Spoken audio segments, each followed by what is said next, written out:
Hi, my name's Kyle from High Roads, and today we're going to show you how to fix a pothole.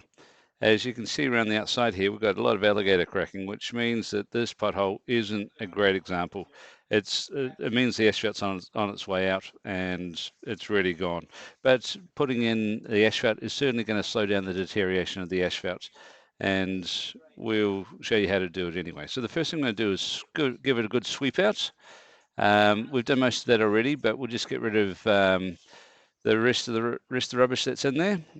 And once we've done that, we're ready to go.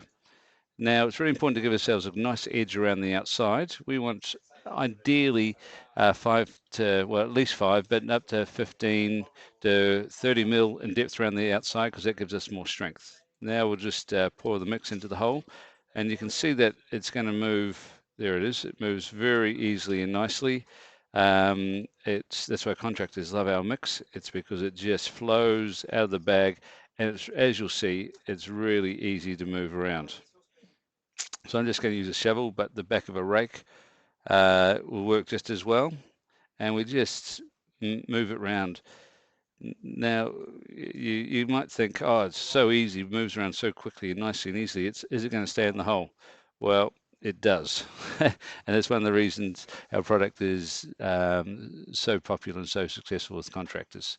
Now, it's really important. The last thing we want to have over time is for our pothole to dip down. So we make it higher in the middle so that when cars do run over it, it is compacting it down right to flat. Now, I've got a little tamper here, but you can use a 4x4, or you can just run over it, well, like some of our contractors do, just run over in their truck and drive it backwards and forwards in your car tire, and just go around and give it a good compact.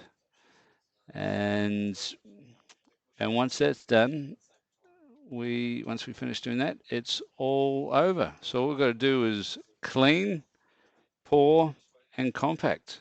CPC. It's as simple as that. And once it's compacted in, it's now ready to be driven over. There we go. So thank you for watching our video. My name is Kyle Dransford from High Roads. Thank you.